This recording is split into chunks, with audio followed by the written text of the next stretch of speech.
Now, from your local news leader.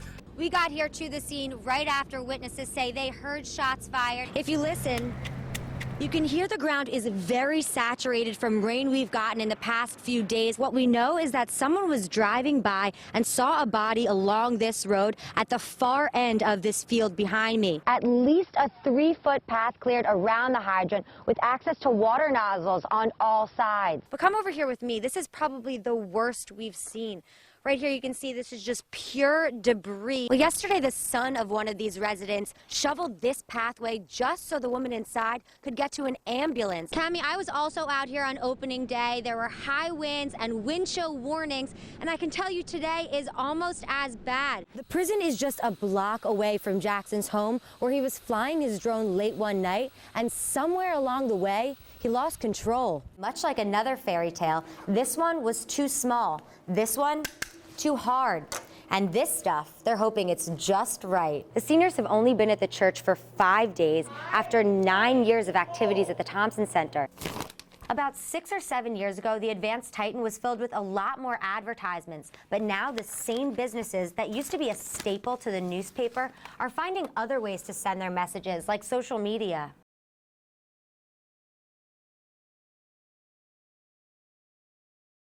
Two gaping holes 4 to 6 feet wide. It's what Courtney Linnell stares up at the city center ramp she parks her car in every day. To me, that's just not safe. I don't feel like that's a place where I should be working. Hundreds of city center employees have to park elsewhere because of what the city center manager is calling snow removal damage.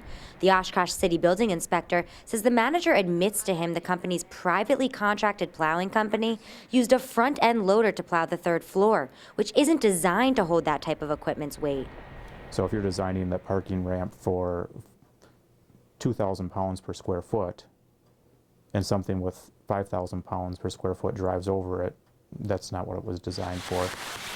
The city is requiring City Center to hire a private engineer to investigate the damage and other damage reported. Like pooling water, Courtney Linnell also shows us leaks into her 1st floor office every time it rains or snows. I can see dipping and sagging in certain parts of the ceiling.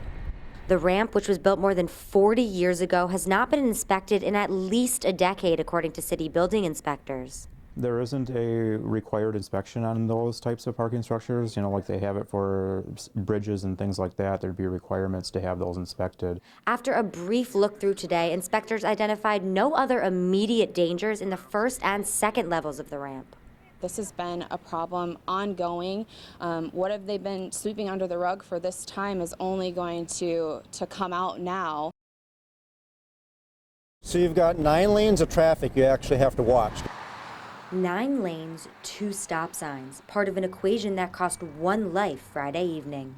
I mean, every time it's nervous. At the intersection of County Road CB and Oak Ridge Road in Neenah. The past few months as I've gone through there, I've just noticed more and more traffic. Corey Pop showed us accident records he requested from the Winnebago County Sheriff's Department, highlighting 23 crashes at that intersection in the past 3 years. One of those was Wendy Mader's mother. A vehicle that was coming on Oak Ridge Road towards CB failed to stop at a stop sign. She broke both legs below the knee and her pelvis in 3 places. March 1st, 3 days before the most recent crash, Pop posted an online petition to get traffic lights installed at the Neenah intersection. I just wanted to get some support behind it and turn something over to the county.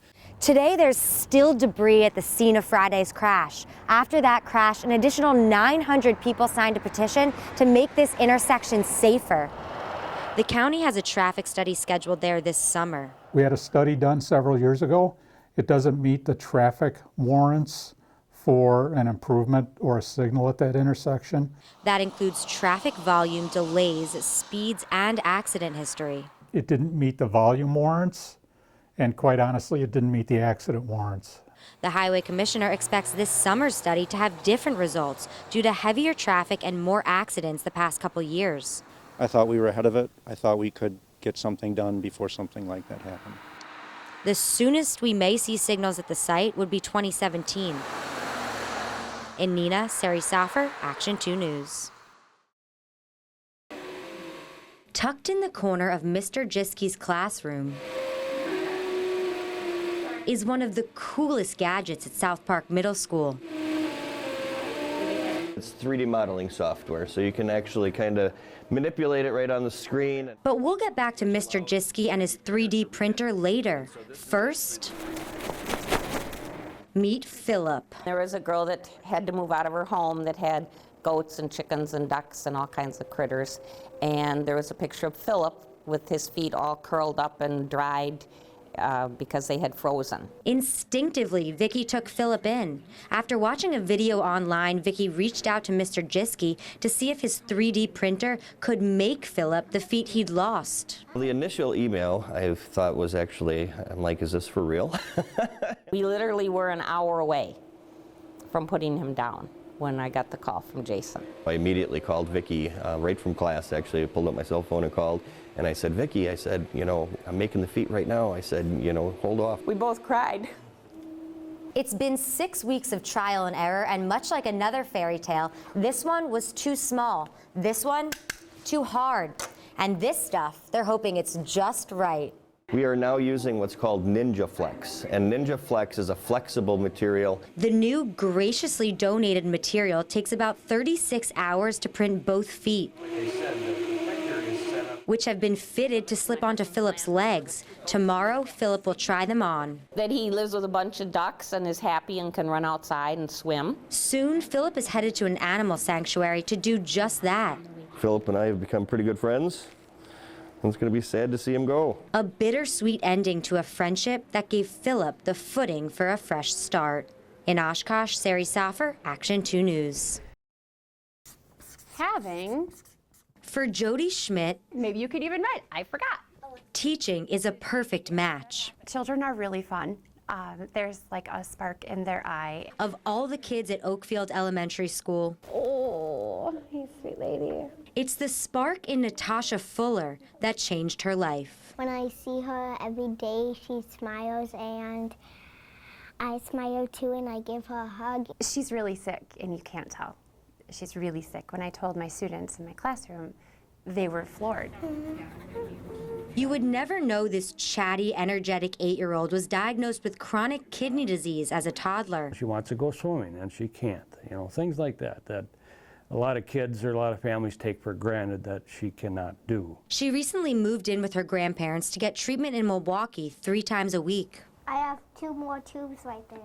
In August, she was put on a list to get a kidney transplant. On average, a person waits more than 3 years to get a match. It's like they gave me a pager and I kept it with me wherever I went. I'm waiting for it to go off.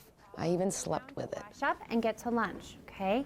It was Christmas time when Jody Schmidt realized she wanted to be that match. I always felt like there was more in life that I should be doing. She went through tests to find she and Natasha share a blood type and other qualities that could make a transplant successful.